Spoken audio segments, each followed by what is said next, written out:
Hi, I'm Representative Joy Goff-Marcil, and this is our weekly virtual town hall. And let's see, we are on our 28th town hall. We start with our COVID numbers for this week. The United States has 8.26 million cases with 221,083 deaths.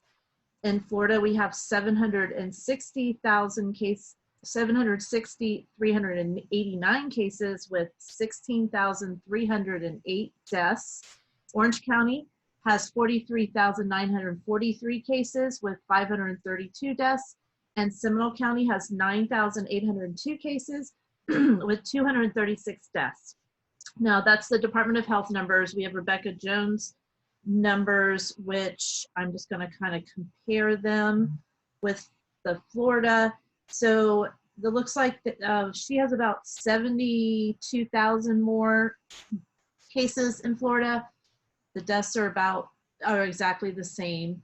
And Orange County has, let's see, all right, yeah, there's about 3,000 more. Well, the difference between hers and the Department of Health is she includes people who test positive using the PCR test, which is the fast test, and the Department of Health just uses the PCR test. Did I just say the same thing? Rebecca Jones uses the antibody test, and the Department of Health only uses the nasal swab test. Right, which is the nasal swab one is the quicker, the more, the one that comes out the most accurately, right? But the other one has a lot of good results as well. So that's why I look at both of them, because I want to get the big picture. Now, as far as statewide testing has come back at a 5.12% positivity rate as of October 11th, with Seminole County coming back at 4.56 and Orange County coming back at 5.32%. Early voting began on Monday with record numbers of people turning out across the state to vote. I know at my local precinct, the lines are wrapping around the Winter Park Library apparently, and it's taking hours for people to vote. There's been some incidents of voter intimidation happening around the state. There was an incident with a uniformed gun-carrying police officer in Miami sporting a mask in support of President Trump at a polling location, with also threatening emails to voters in Alachua County from the far-right group, the Proud Boys. And the U.S. topped 60,000 new COVID infections yesterday, which I blame the reopening without enforcement of mask wearing for that. So that's the update on COVID, which the other update, which I believe we talked about last week, is the fact that the positivity rate might not be what it seems to be. There was an article in the Sun Sentinel last week about how the data is being used to make the rate much smaller than it is. Moving on, today we have a distinguished guest, Clifford Marvin from CareerSource. He's the director of CareerSource, and we're very excited to have him here today. With all these people unemployed, they need all the resources they can to try to get employment again, and we're hoping that Cliff can give us a update on what they've been doing to help these people and anything else that we need to know about this wonderful organization. Cliff, could you take it from there? Give us a little background of how you became the director of CareerSource. Okay, fair enough. Yes, thank you very much for having me. I really, really appreciate it. Good afternoon. As you mentioned, my name is Cliff Marvin. I am Director of Public Affairs here at CareerSource Central Florida. And generally what that means is that I work with our elected officials, and I work with our community leaders, and I work with our philanthropic interests throughout Central Florida. And what that means is that We as an organization are dedicated to securing an economy here in Central Florida where everyone has access, to a very good job, but where everybody has access to the skills and the resources that they need to improve their career for the betterment of gainful employment with our local businesses. So we are driven basically to find the right fit talent and put the right fit talent in those gems of an organization or business throughout Central Florida. We do that through our programs, and our programs are designed in such a way to provide value to an individual to upskill themselves, where they have the ability to enhance their skills on a day-to-day basis or on an annual basis, however it makes sense. And then, of course, working with our team to help find them and secure them the right fit position at the leading industry that they're looking for. So say I'm an unemployed person and I'm looking, I don't really know what I want to do. And I call your people, what would they say first to me as far as they would ask me what my interests or my skills are? How would that walk? It's a great question. Yeah, it's a great question. We get it all the time. Due to the COVID pandemic, we kind of have two different approaches at this point. We have our in-person, by appointment only conversation, which is a scheduled time, recognizing social distances and mask wearing, etc. Or you're able to set up a virtual conversation or virtual discussion with what we refer to as our CareerSource consultants. And essentially what happens is once you go to CareerSourceCentralFlorida.com and you click on career assistance, you essentially would have the ability to speak with one of our career service consultants. And what they'll do is they'll kind of customize based on a number of questions and a personal interview skills assessment, those kinds of things. They'll kind of personalize a career journey for you. And they do that in a number of ways where they kind of take your interest and then they recognize the skills that you have from, either looking back at your career journey, if you will, or looking ahead in where you want to go and what you want to accomplish. And so they'll work to assist from a resume perspective, and make modifications and help you better understand the kind of targeted need that you have to have, to move to that career or to that role that you're looking for. They help you by sharing individual techniques on online job search and development. They'll also, work with you on your LinkedIn profile and credentials, and they kind of help get you the better understanding of your ABCs of social media, right? So that you better understand what prospective employers are going to be looking for in terms of, meeting with you, personally, right? They'll also offer recommendations in regards to networking and virtual interviewing skills and short-term trainings, right? So the short-term training that I'm referring to now is just general soft skills, right? Like what are you looking for? What are you looking to accomplish in your next role, right? And then how do you position your own personal career journey to that person that you're interviewing, right? And usually there's that phased interview skills that happens, right? There's that initial conversation where you meet with somebody and they just want to know that you can generally carry a conversation. And then there's the second, more nuanced interview where they're, oh, okay, this person can carry a conversation. Do we think they have the right set of skills? And then traditionally that third is the combination of the first two, but then do we think they'll fit from a cultural perspective, right? And so that conversation, that dialogue is essentially discussed at every level with your career service consultant. And they'll kind of help you and guide you and say, you know what, maybe right now an internship is a better possibility or a better opportunity for you rather than full-time employment, so that you can build some of that skill set that you need to move in that direction if you're indeed pivoting from one career to the next. And then they'll offer, different opportunities in regards to virtual job fairs and, setting up, different meetings for you at any of our training providers or partners so that you can get a better understanding of what that new area of interest may be for you, or sharpen the skills that you currently have for the industry that you're in. And is there a cost to the person that comes to you? Do they have Absolutely. Yeah, no, it's a great question. There's no cost to work with anyone here at CareerSource Central Florida, and in many circumstances, there is no cost for that upskilling or that training that you're looking for as well. Oh, wow.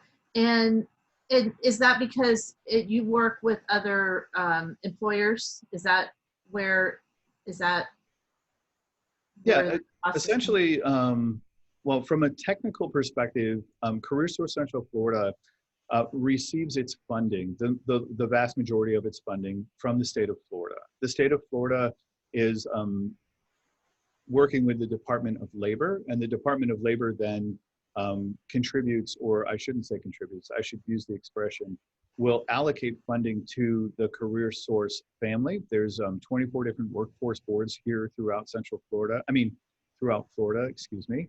And we're the second largest workforce development board in the state. So it's Miami, then Central Florida here, and then Tampa, and then Jacksonville. And so we receive a proportional share of funding from the labor force, from the Department of Labor. And we use that really, like, as I mentioned, to, train and develop and make the right fit talent for the industries that are here in Central Florida.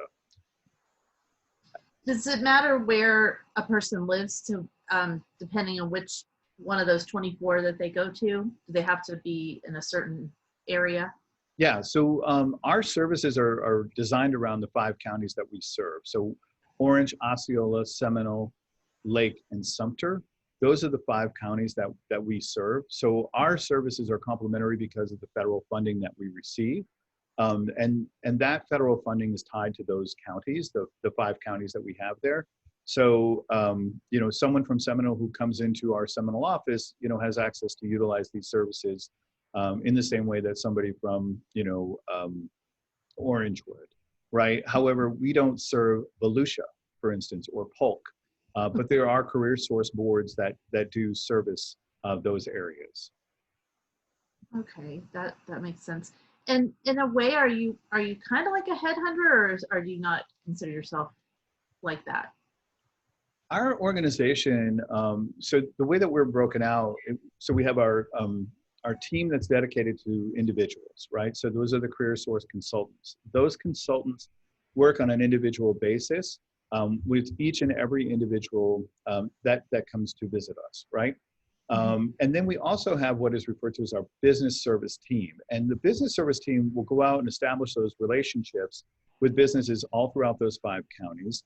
And essentially, they'll work with them to either anticipate their needs, right? In terms of like, hey, what does the next 3 to 5 years look like in terms of your workforce development? Or they're working with organizations that they say, oh, well, you have an immediate and current need, X number of individuals to fulfill this type of role. So what'll happen is that business services team member will reach out to we'll reach out to a career consultant and say, hey, this organization is looking to fill 25 roles at this destination. So I'll give you an example. So Smart Baking Company, right in, I believe they're in Seminole. They're looking for 25 individuals like today. And those 25 individuals that they're looking for are now working with our career services team.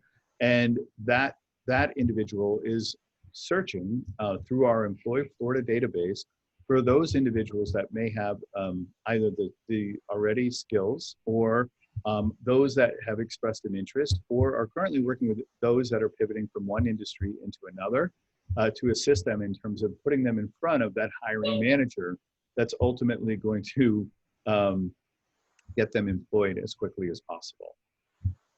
Speaking of pivoting, that seems to be a big issue right now. All these people out of jobs and in the tourism industry.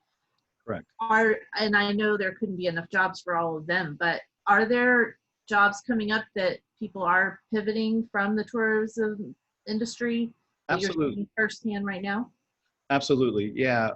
In fact, it's kind of fun, the timing of our conversation today. We're having a Health is Here type virtual job fair, both today and tomorrow. And basically it was designed around the idea that in the hospitality industry, we're number one in the world for hospitality, right? So we have the best, workforce in terms of hospitality. And right now they're going through quite the transition. So the idea was, how do we help them transition those skills that they have working in hospitality into another business segment? And that business segment actually is, believe it or not, healthcare. All aspects of healthcare are hiring at this point. All the major healthcare employers that you can think of are hiring at this time for a multitude of reasons, but primarily because there's been a greater impact in healthcare in terms of the expanse and the need. And so the fact that we have these very, very talented individuals from hospitality that have great transferable skills into healthcare, we decided that we were going to host this virtual fair, a virtual event where we have healthcare providers there who are actively seeking and recruiting and hiring individuals. And then we have the need of the hospitality individuals who we've invited to this particular event so they can make that transition much more quickly and effectively. Do you have data entry positions available as well? Absolutely. I mean, some of the individual roles, some of the opportunity right now, if you will, lies in some really unique areas. So obviously I mentioned healthcare, right? So registered nurses, the individual that greets you at the hospital, everything, every role that you can imagine, from laundry to dietary services to, to nursing to phlebotomy, all across the board, healthcare is hiring. So any of those skills that you are lacking, but you would like to learn, those are skills that you can learn through CareerSource Central Florida and our training partners. But there's software developers that are needed right now. There's customer service representatives that are needed right now. There's those that possess the CDL license, right? So for heavy machinery and equipment, as well as for, tractor trailer drivers, right? So those that are moving from a logistics perspective, that is an opportunity. Retail sales, even advanced manufacturing. Advanced manufacturing is hiring like mad. So, welders and cutters and solderers, food batch makers, believe it or not, machinists, production work helpers. Construction is still, believe it or not, is booming and thriving, both residential and commercial. Right now, it's more residential than it is commercial. And then, of course, information technology, as I mentioned, so from a web developer, network and computer systems administrators and computer programmers and support specialists, even business operation specialists are being hired in that space. So there's quite a bit of opportunity out there. It's just knowing which, sector, so to speak, to look in. And that's where the, career services, team and the career consultants work best, because they have their finger on the pulse of who's hiring and when. Wow, and that is extremely valuable information right now. How are you handling the overload? Are you seeing a big overload, or do people not really know about your group enough to really cause an overload from all this unemployment? Well, we're very, very fortunate that the organizations that we work with in Central Florida, we've been working with for quite some time. So we have what is referred to as a rapid response team. And some of the organizations in hospitality, like I'm going to just use Rosen as an example. Unfortunately, Harris Rosen, who's a pillar of our community, one of the best leaders we have in Central Florida, when he recognized the transition for his organization, we were able to reach out to them and coordinate a rapid response team to go in and meet with the employees prior to their final day, right? Prior to them going out on furlough. So we met with those individuals and we set up job fairs, virtual job fairs. We set up virtual one-on-ones. And we explained to them, that concept of, again, that transferability of skills, right? Some individuals in hospitality decided that they were going to, I think it's right around that 30% mark actually, decided that they were going to leave hospitality in general, and that they were going to utilize this time to upskill and get different accelerated skills training and development. And so we were able to work with them, support them, and share with our training providers like UCF Global, or even just UCF Continuing Education, or Valencia, or even Seminole State College, we were able to share these individuals with those organizations and say, hey, this person would like to upgrade their skills during this downtime. And that's been very, very successful for us. But because we had that business relationship with Rosen, we had the ability to be able to get in there well ahead of their final day of employment and before they started furlough, to kind of get them a plan, to kind of help keep them motivated and moving forward in the direction that they needed to do to sustain a strong economy. So we're very fortunate from that vantage point. Disney actually did the same thing. So we have been coordinating and working with Disney to assist their workforce. There was a large number of their workforce that was impacted that was on the part-time schedule, but also those that had full-time employment, and some that had been there for quite some time. So someone had been with the organization for, say, 20 years. That individual is going to require a different level of attention and skill than someone who's, I'm going to say, starting their career, right? So we want to be able to have the skills and the ability to, on our team, to be able to assist them and help them from a career journey perspective, where that older individual who's been working in the workforce for some time, who may not have been on an interview in 20 years, we're going to spend more time helping and developing their skills and their talents and helping them, craft their personal narrative, if you will, to help them, secure employment more quickly and efficiently, in this time frame. And then those that have just entered the workforce or who have been in, they're going to have a different set of skills, and they're going to want to say, hey, what are the organizations that are hiring? Where can I go? How do I get there? How do I get in front of them, right? So different sets of skills needed, but definitely those skills are here at CareerSource Central Florida to assist them.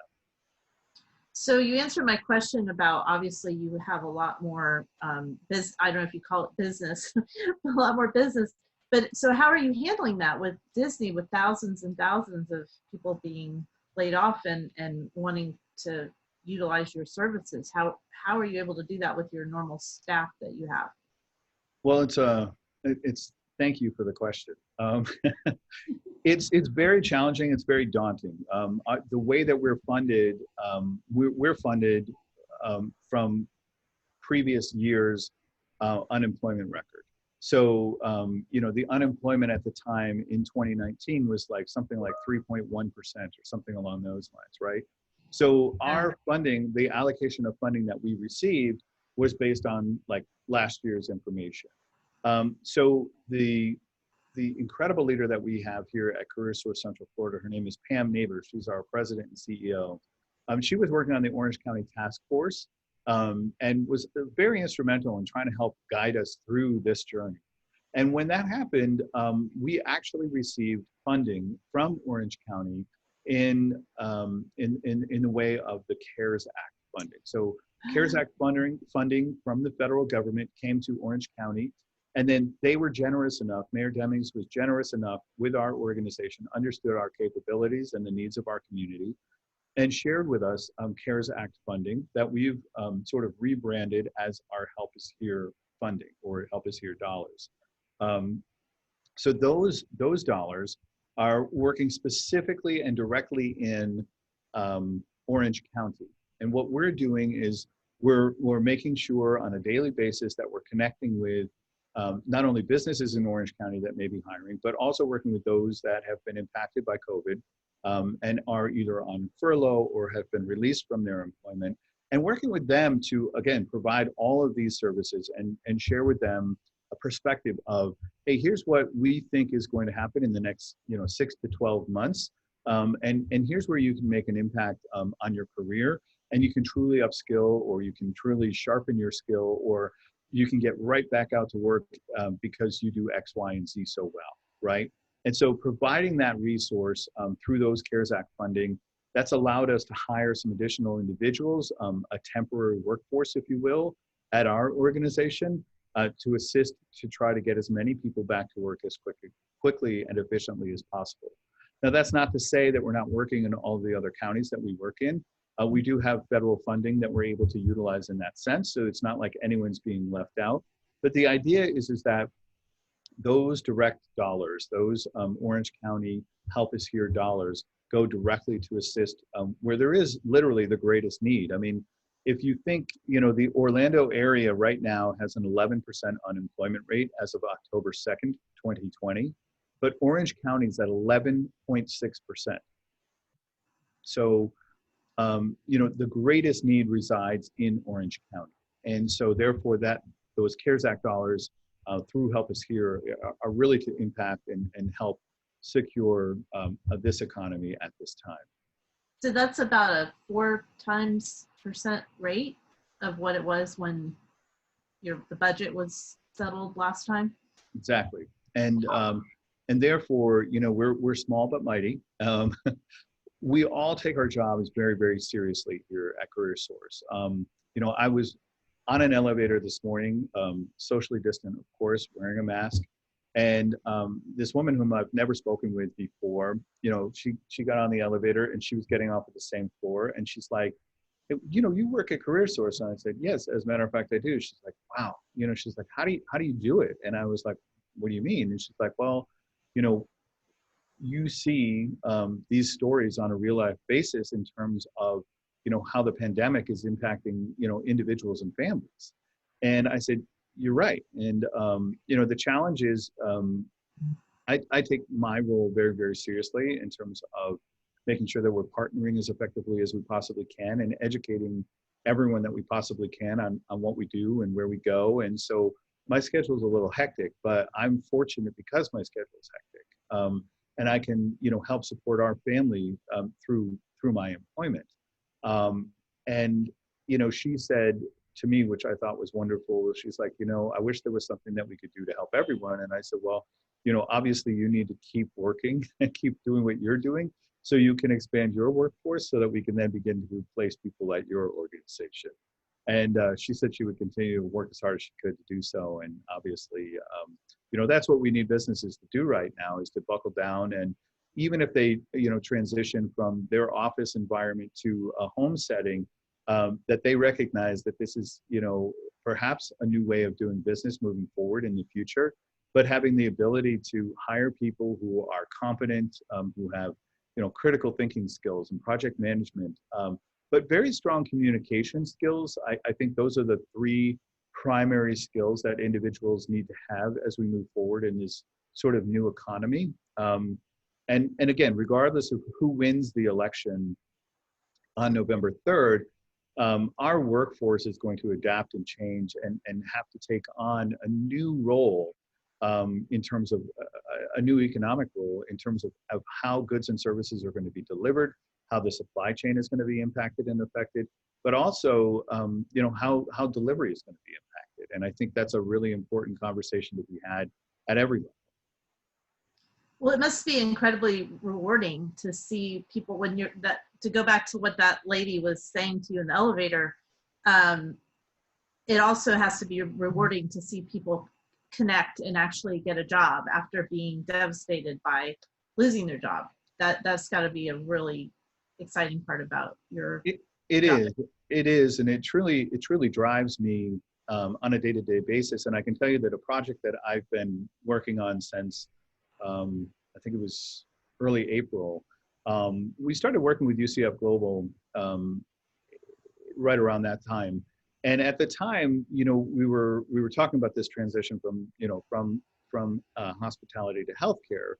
But the conversation really was more or less like, what is the population that's going to be as impacted or affected, from the hospitality sector? And I don't know, I had the luxury of working at Disney at one point in my career, and I remember going over and touring the laundry facility. It was part of a Disney Institute program that we were doing, and one of the things that they had mentioned was that literally that you didn't need to speak English to work in the laundry. That Haitian Creole was essentially the dominant or primary language there in the laundry space. Mm-hmm. And the point of the conversation was that everyone had to learn and to communicate as effectively and efficiently as possible. And but the idea was that that they had kind of developed their own society, and it was kind of like their own efficient co-working space there at Disney.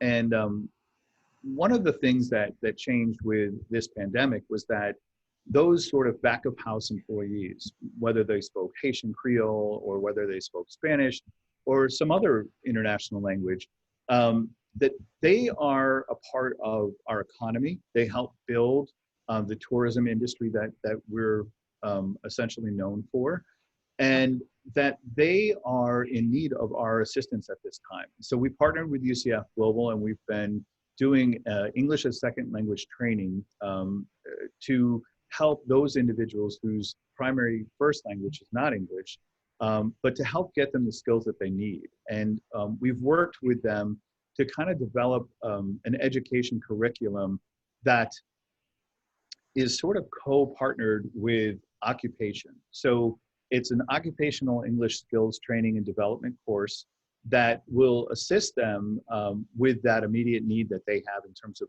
reemployment, right? Because it's not always an opportunity for an individual who was hired to do laundry at Disney to essentially move back to their native country, right? They've been here for too long, or and not too long like they were unwelcome. I mean that they've developed a life here is what I mean by that. And so with their developing a life here, the idea is, well, now what? Because I've only known this, or I've only done that. So what UCF Global has been helpful in doing was developing that occupational English skills training for them to seek and employment as quickly as possible by sharpening those English language skills and getting back out into the workforce with our assistance.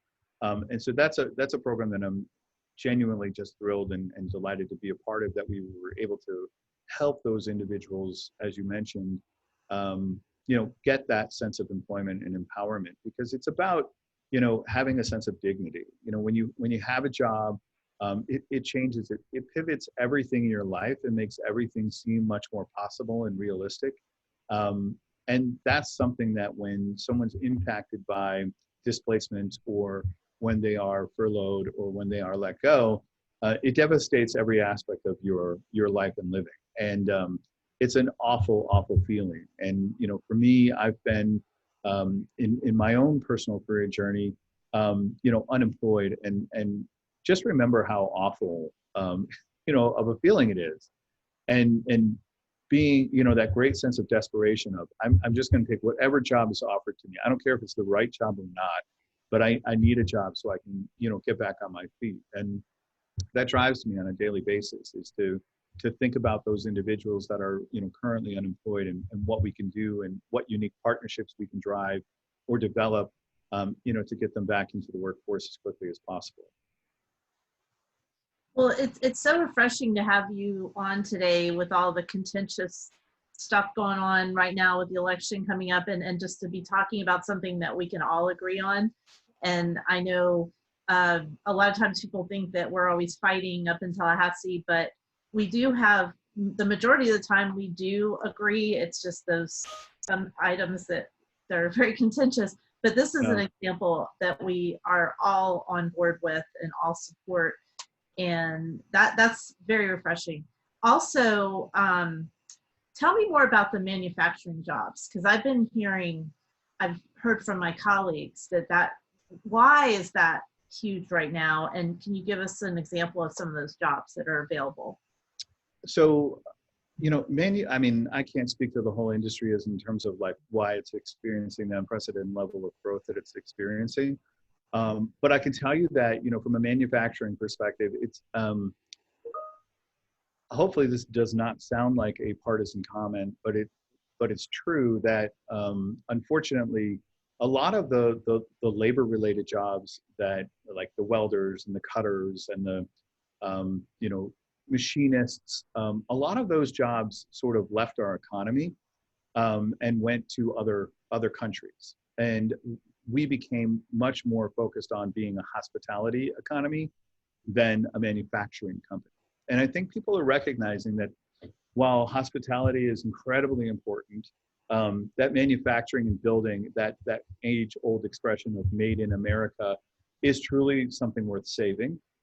And I think that's where we're seeing those manufacturing organizations come back into our economy here in Florida and Central Florida, as well as the United States, to really pivot back towards a manufacturing society, which is valuable and important. And we've noticed that, it's with jobs added by say like 2026, just for the sake of discussion, here locally there'll be about 2,750 jobs that will be created in the manufacturing sector to sustain the unprecedented levels of growth that we're having here in Central Florida.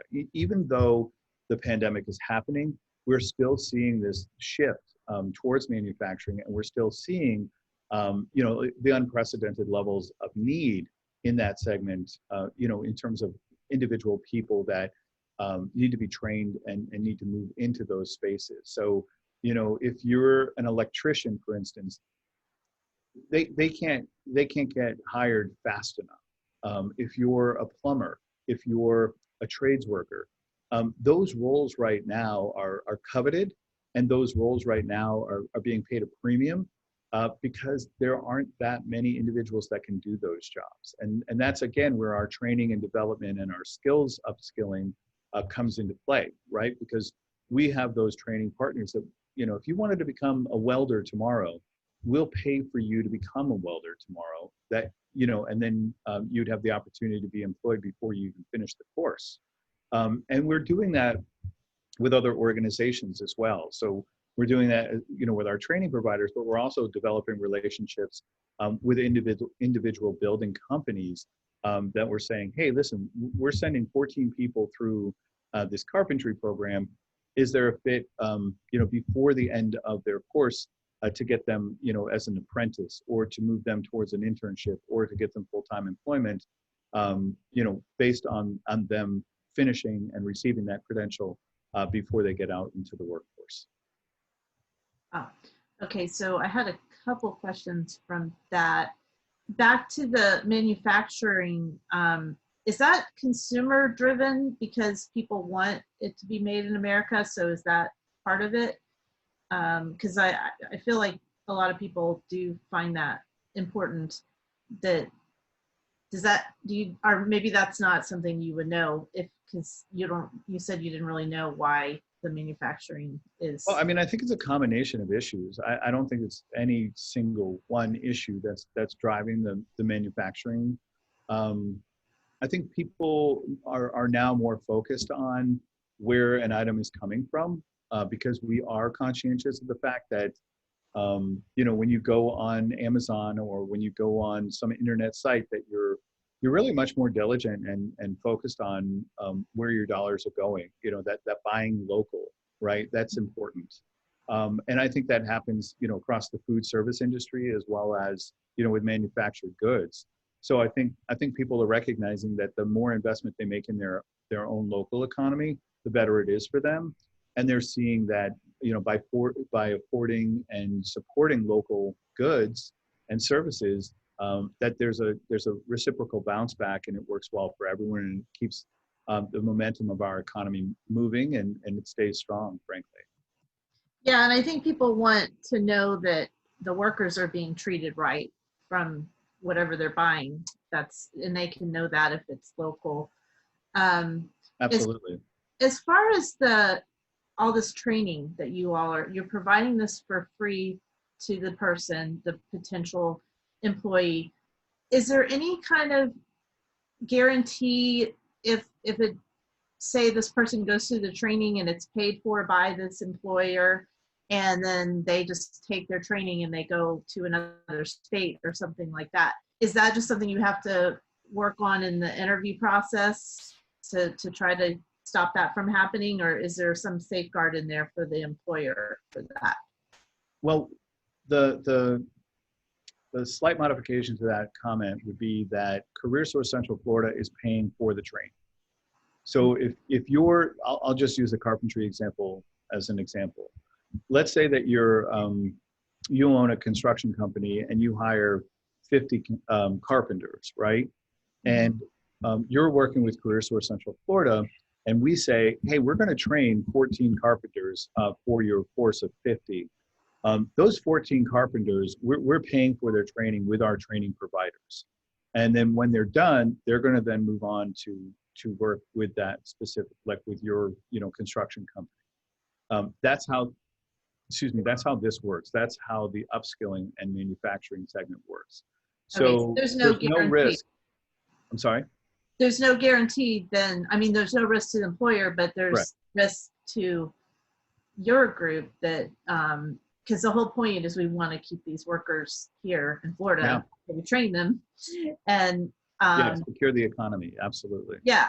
So is there, do you have a number of how many people take the training and leave, or is it pretty much most of the people actually do stay here when they get the training?